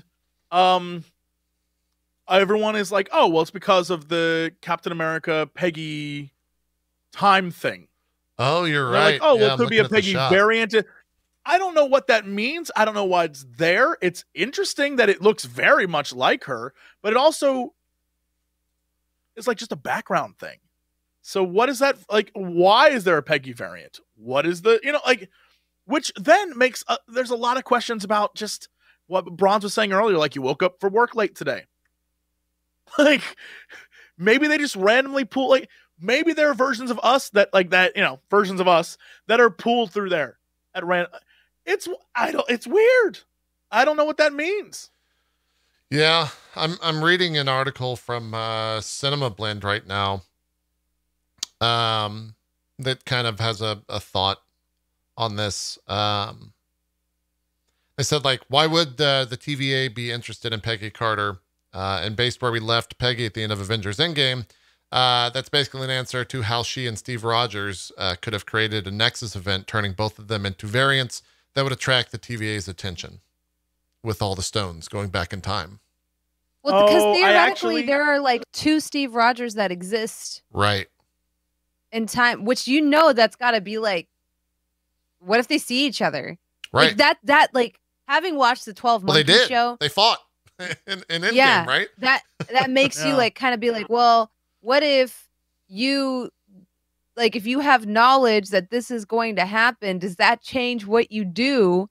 And does that mess everything up unless you're supposed to see what you do? Unless that's part of the royal timeline, right? Because they already said when Loki's talking to the judge, he's like, go arrest the Avengers. They're the one that like fucked with time. I saw it. I knew that it was happening and I was living it. And they're like, we're not worried about the Avengers. That's supposed to happen. This is actually a great point. So at one point in 2012, there were 3 Steve Rogers. Yes. Yeah. Yes. Yeah.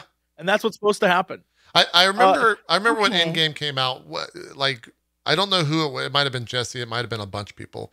But the idea where it's like, if you think about time too much, the MCU gets really wonky. Now they're just like saying, no, think about time. Think about how this shit should work. It's crazy. Here's a question.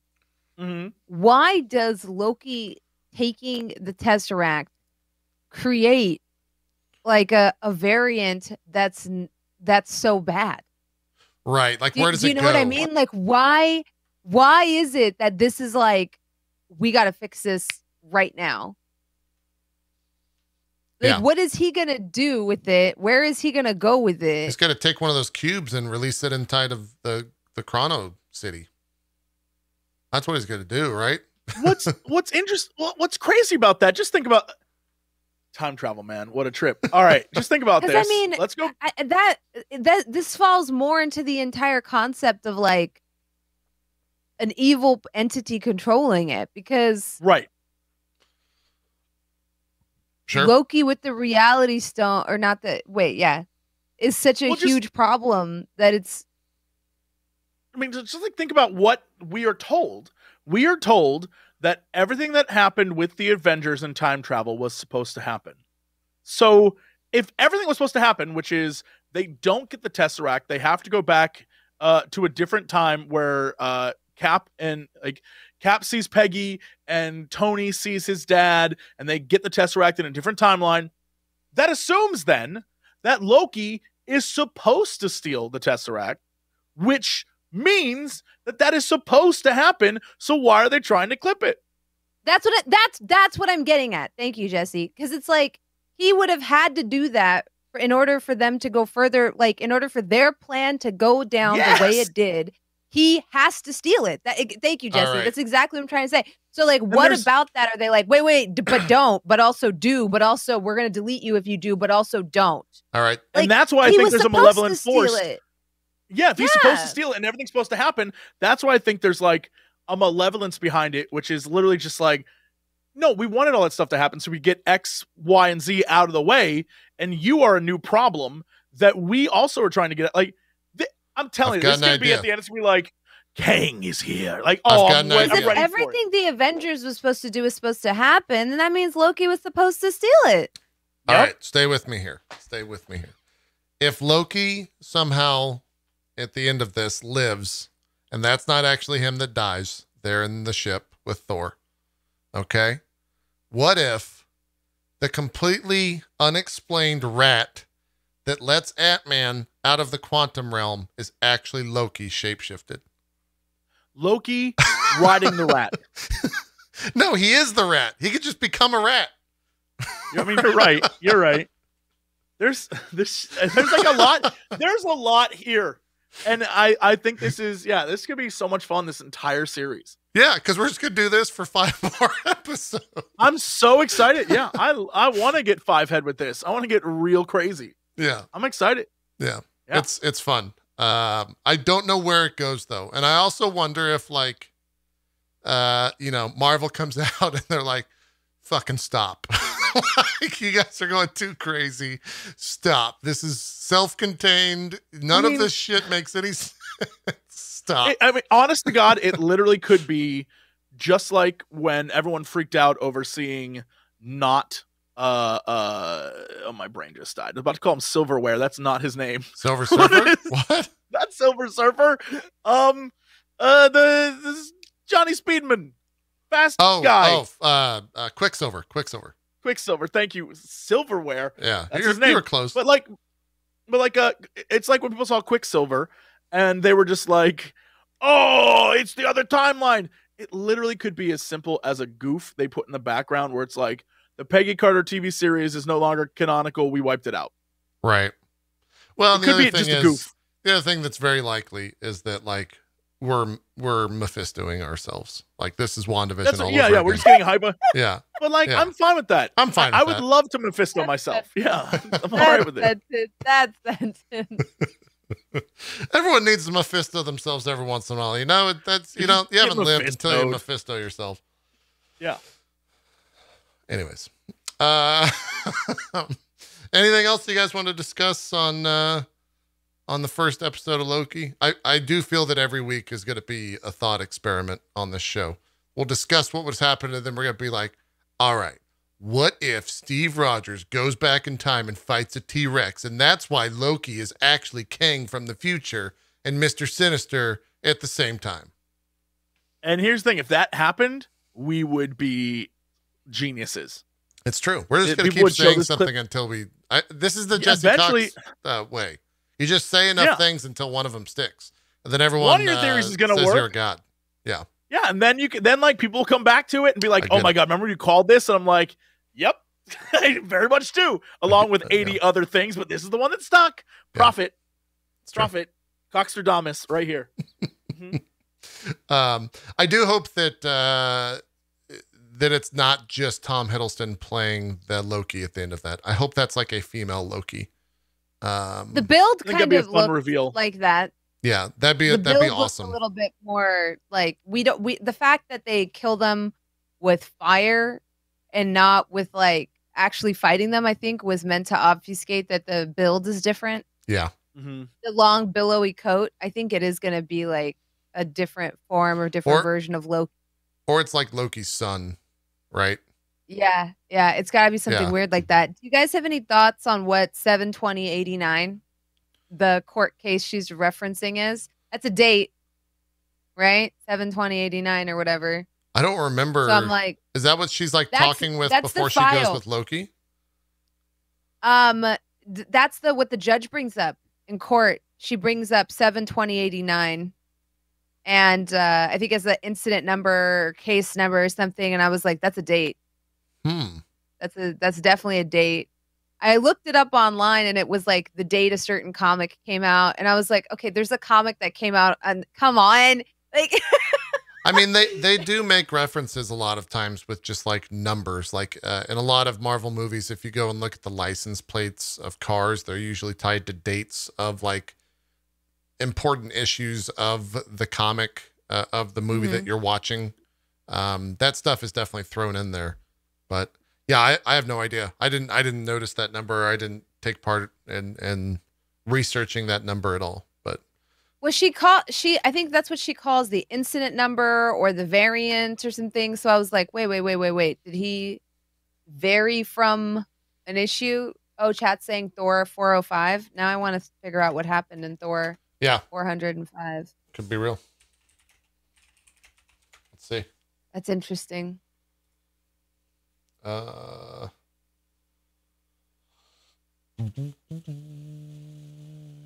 Fantastic Four's in there. It's in Asgard. It's in New York City.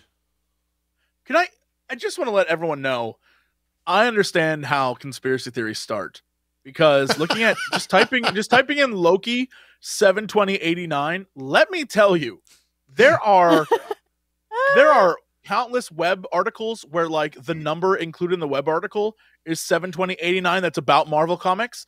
There is issues of Thor and different things that have like words 72,089, right? Like there's a lot of like that number is very apparent in a lot of like it's wild. I get it. Just go down that rabbit hole. There's a lot of weird stuff associated with it. So from my chat, Bronze, and full explanation so everyone is understanding. When we first properly meet Ravonna Renslayer, she's judging Loki in this scene. She mentions that his sequence violation number is 7-20-89. This correlates to July 1989. Of course, there's an issue number that we think might be relevant to that, Thor number 405.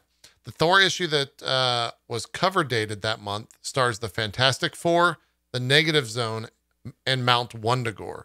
All of these things are very relevant for the next MCU phase, WandaVision, and potentially Kang. So it might just be a nod to that like this is the start of all of that shit. I don't know if there's like any actual significance to that, but it is, those things are very, very much relative to this. I do like our theory though, that this is all happening in the quantum realm. 100%. I like that we kind of all agree that they're bad guys. Yeah. Unless that's what they want us to believe, and it's just going to continue like being this nebulous entity. I don't see how you could have a show where the time cops who wipe out other realities are the good guys. Are the good guys? Like, I don't see how that's possible. It's all about keeping the sacred timeline. It depends on if you're in a cult. You want to join a cult? Sacred time. Yeah. I mean, you want to join? That's them? why. I mean, the show is about Loki. The show is about him not being a hero. the way he becomes a hero is like, F your sacred timeline. I'm here for it. I'm here for dismantling the whole thing. Take it down. Let's make this happen. Well, and how are they so sure that it's the right timeline? Right. Yeah. Because it's spawning timelines or variances that are not accounted for. So obviously it's not perfect. Well, and they said the right? reason that this is like the one true sacred timeline is so that the multiverse war doesn't occur again. Right? Because like variants exist because there are powers that allow you to become a variant within a time line, essentially. It's the same authoritarianism that Loki was talking about, which I think that quote in the beginning, that whole opening, I'm going to say the whole episode isn't just about Loki, but it's about, I'll say the lizard dudes. Because the idea that Loki says, some people want to go left and they make the wrong choices, and someone has to be there to correct them and put them back on like the right path. And the whole idea that Loki, like, I want to be the king and I want to rule everyone because people are dumb and idiots, and if I can just make things right, I'll free them from all these responsibilities of making choices, and I will set things right, and I will like make the world, the universe, a better place. And I think that's the exact same thing that the like TVA is trying to do, but that's not a good thing. That's what makes Loki a bad guy. Is he's like, if I take away your free will, then you'll be happier. But like that's never the case ever. Right. And so, and I think Loki's revelation at the end, where he's just like, I'm afraid and I'm scared and like, I suck at this. I think that's the same thing. If the lizard guys are real, if that is, their motivation, they saw the end of reality and they're terrified of seeing it again. And so they're making like awful choices because they know what happens if one thing, they've seen bad stuff. So now they're terrified to make anything but like, this is what we got to do this, or like, we're all screwed. And that makes them villains. They become bad guys. Well, that entire conversation is pretty eye-opening, right? Because he talks about how like, basically like glorious purpose and all of that, which is a parallel for what the TVA is doing. And they present it like, look at how ludicrous this is, that he thinks the TVA is ridiculous, but he basically wants the same thing. But you could flip that and also be like, well, whoever's driving the TVA and Loki are kind of on the same path. And as Loki realizes his path is incorrect, he's going to notice the TVA's path is incorrect. But I wrote down one line that really struck me from what Loki says during that conversation. It's that everybody, like, you described it as cultish behavior, right, JP? Like, that everyone's just like, oh, yeah, we, blindly this accepting. is the sacred timeline, right? Which it's based on trust. And Loki says, trust is for children and dogs. Like, he literally says at one point that to trust is freaking idiocy. Right. Right? And yet you have an entire organization that just trusts that this is the right timeline. No one has questioned that like, hey, wait, no, is this they always say, oh, we just trust it. That really stuck out to me because that's a really powerful line to say trust is for children and dogs. Yep. Right? It's almost like he's warning the Watcher and warning like, the Watchers and warning like Mobius, like, do you really think it's wise to be over here nuking entire timelines and just trust that you're on the right path? Yeah. It's true. It's true. Oh no. Oh no. Oh no. Oh God. Are we going full Mephisto? I just, based on what you just said, Bronze, I'm like, oh, all right. Okay. This is kind of Tenant-y. So I'm like gonna David be as Tennant? vague as possible. No, as in like the movie Tenet. Be as vague as possible. Okay. And simply say, do you think the reason why Mobius saves Loki and is trying to is going through this whole process, this is so out there, this isn't real, but what if because he knows that in the future Loki makes the TVA and he's the one who has to be like responsible for like the time travel bit where he's like, well, I have to get Loki to do this stuff because Loki in the future makes all this up to control time. And Mobius is the only person who knows but he can't tell past Loki because if he does, then he ruins it. And so future Loki's like, you have to convince my past. That's nuts. That's bonkers. I hope they go that path. I'm just gonna put it out there, right? Like I would love for them to go. I think the biggest complaint I had from like WandaVision and Falcon is very much the idea that Jesse, you brought up, I think on like the first episode of the show, is the idea that's like people see a movie and it's like, oh yeah, you're going to be the new Falcon. Here's the shield. And then the next time you see him, he's Falcon. You don't have to have watched the show. I hope you have to have watched this show to like really tell you what the fuck is going on in the MCU, right? Like that we see some crazy, like just complete world altering, like true altering events for the MCU, right? And I think with Loki they could, because if at any point he pops back up in the MCU, which I hope he does, will have the same questions that audience members who didn't watch Loki will have, right? So you'll definitely have that exchange where, you know, Falcon or Bucky's going to be like, Loki, I thought you were dead. And for him to be like, oh yeah, there's this whole thing with the TVA and I'm back now. And that'll be like their way of catching up that hero and catching up people who didn't watch the show. But it's all too easy for them to hand wave all that away because of the nature of Loki's character, right? Like Loki is always doing some fucky shit. So it's so much easier with his character to just kind of hand wave explanations away versus other characters where it's like, well, they're not messing with, you know, space and time. Like Captain America was doing it. Yeah. But here's the thing. They don't need to do that. If you think about it, you know, we saw that in the at the end with Scarlet Witch, she is going through some shit, but like she's coming out the other side. And so the story beats we got in her show, in WandaVision, all that stuff transfers over into the movies because, like, you know, she worked through her stuff. And the last time we saw her in the movies, she was like going through some stuff, but she was like working through it on the like river bed or like, you know, the shore, the lake, whatever. And so that's the last time we saw her in the movie. So like if you didn't see her show, you know, she's like coming out the other side. She's hurt, but like coming out the other side. On the movies, you saw that the shield was passed to Falcon, and now next time we see him, he's gonna, like, it makes perfect sense. In the movies, Loki gets away.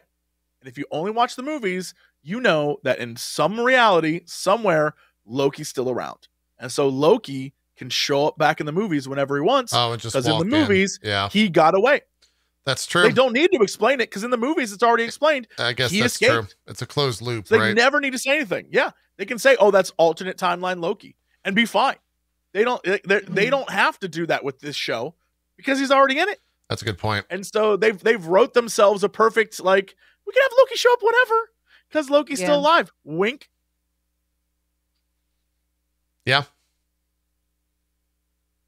And you know, there's a lot of additional questions like you know, what are they gonna do with Vision, right? Like White Vision is out there. Yeah, that's true. Do they bring that into yeah, that's an explanation. And there's a lot of things about sort of what they were talking about in Captain America, where it's like, okay, the world's kind of messed up. Those are things to talk about that, you know, you would have additional information on. You know what? It reminds me of the old school Star Wars expanded universe, where it was like, if you were into Star Wars, you knew the things from the movies, and then there was like the additional things before Disney wiped all of it clean. But there was like the additional things, and they fit into the universe, but they didn't matter. But if you knew them, the movies had like additional things for you. And that's the same thing here. We're like, what's going to happen is the movie's going to have additional things for those who really, really care. But if you don't care, it's not going to affect your life one bit. Right. And I'm fine with that. So yeah, let's see where it goes. Yeah. I'm very, I don't know where this first season like ends. I don't know if this is all going to like bleed into the multiverse of madness or what, right? Like I would think it's got to in some sense. I think there's also going to be, if you're thinking like from a business sense or like an audience consumption sense, it's going to be pretty whiplashy going from like this to Black Widow, right? Like It was going to be anyway. I mean, it was going to be all the way, but now Yeah. that I'm thinking about it, it's going to be like, oh, right. This is okay. Yeah. Nope. It's fine. And maybe it always has been in the MCU, right? Like you're bouncing from the cosmic world of Thor to, you know, hanging out with Spider-Man, right? It's always been a little bit wonky in that regard. If you think It's too just much gonna about I it. It's just just kind getting of more love weird. how every single show they've come out with I've liked more than the last. I Yeah, know we're they're only one learning. episode in, so it's a bit premature, but they covered so much ground Yeah. in one episode. And I was kind of dreading them showing Loki's entire timeline because I was like, I don't need this recap. This is taking up precious screen time. But they still covered so much ground in one episode that I Yeah. was like, I didn't feel like, oh, great. Now we're going to sit here and watch this idiot storyline for 30 minutes. Well, they, I love how quickly he came to the right epiphany. Like, it's not Yes. agonizing to sit there and be like, come on, you're supposed to be smart. Mobius even says, like, he's like, you know, I'm smart. And he's like, I know. yeah. Like, And that's it. he has Okay. every faith of like, yeah, you're gonna figure this out. I'm just here and I'll just coddle you, and whatever you say, I'll be like, yeah, sure. That's Okay. because wanna Loki drink? is his boss, bro. He does have this like he does have Oh. this like pre-established like kind of knowledge of like he treats him like the way you would treat like a teenager, where it's like, yeah, okay, Yeah. sure, are you done? You know. Anyways, here, watch this. It almost like and even when he comes back in the room and he's like, nowhere to run. I don't think he's saying like, oh, there's nowhere left to run in the TVA. I think he's saying like, Are you you done? can't run from yourself anymore. Right. Because there's plenty of places for him to run, right? Like he just outwitted everybody and stepped through time like 30 times. I don't think for a second he's saying nowhere left to run, because Loki has all of the, I don't want to say all of the power, but he has agency in that situation. The only reason Mobius caught him is because he chose to come back there and sit there. I think he's saying Right. nowhere to run. Like, this is your fate. This is it. You got to sit here and do this, you know? Yeah. I There mean, is. it does. I was gonna say to feed into Jesse's thing about being the boss, like he definitely knows something about Loki that is important enough for him to get a random tidbit from some random person at the TVA while he's in Paris in the 1500s that is enough to be like, oh, okay, I'm gonna leave and stop everything that I'm doing and go talk to this guy, this Loki guy back in the Chrono City or whatever, right? All I'm saying is there's one issue that has not been brought up on this show and not in the actual show itself. Okay. So Mobius says, "Hey Loki, I need your help to stop you. I've pulled you out of being reset to go do this." Okay, imagine a world in which he does do this and Loki helps. Then what? Like, what's the end goal, you mean? All I'm saying is Loki helps them. Then what? Right. Does he just get reset? What happens? Like, if I was Loki, that's where my mind would be. That's why I would steal a time stone.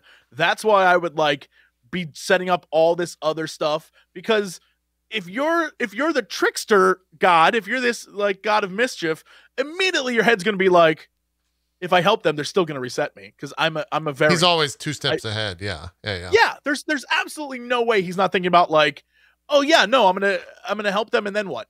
Well, Right? They asked to be part of the show as well because they've offered him nothing. He literally was like, "Help us stop you," and that was it. It wasn't like, "And then we'll do what?" I think There they'll was probably no bargain there. I think they'll probably do something along those lines because he definitely he knows that the Tesseract worked because it worked to get him back to Mongolia. So he knows that the Infinity Stones can work there. So if he does pickpocket a time stone or some stone, right, he can just go and fuck off and make it kind of like what you said, where you can touch a time stone and then look like nothing actually happened. All I'm saying is, if you take a time stone and then go back to reality, then it works again, right? Yeah. Like if you just so That's exactly right. I'm waiting for a payoff. There has to be a huge payoff at the end where he's like, "You dumb idiots, I played you," and I'm gonna be like, "That's my boy. Yeah. You did it." Well, and chat's making up a good point. They didn't actually say, or maybe they did. Correct me.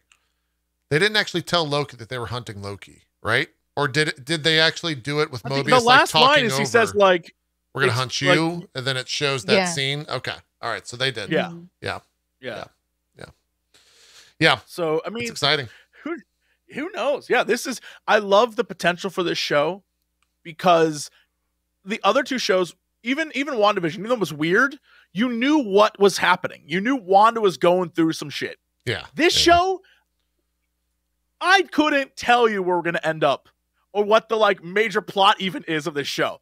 I love that stuff. We sat through a whole episode and came out the other side just as lost. And I'm like, yeah, this could be good. Yeah. I love these kinds of things. So if I seem excited, it's because I very much am. For sure. It's good. And we'll be back next week covering episode 2. With our 1 hour podcast. With your favorite 1 hour podcast of the MCU crew. If you do want to listen to the audio form, you can find us on all the podcast platforms that exist out there, Spotify, iTunes, etc. Please feel free to leave a review, as that helps a lot in terms of getting this out there in front of new eyes and new ears. Let's do some shout outs and wrap up the show. Jessam. Oh, hey. You want to start? Yeah. Hey, gang. You can find me in all the Jesse Coxes all over the internet. I know that it works in a weird way because if you just Jesse Cox on Twitter as well, in the GIF section, there's a lot of weird GIFs of me, which is flattering but strange. So yeah, that's a thing, and you can find me everywhere. Just you can Google or whatever. I'm all over at Jesse Cox. The only thing I'm not Jesse Cox on is Instagram. I'm Notorious COX because Jesse Cox is like a very attractive model on there. And if you want to go there and pretend it's me, damn, you should do that because that guy is fabulous. Little jealous, just a little jealous.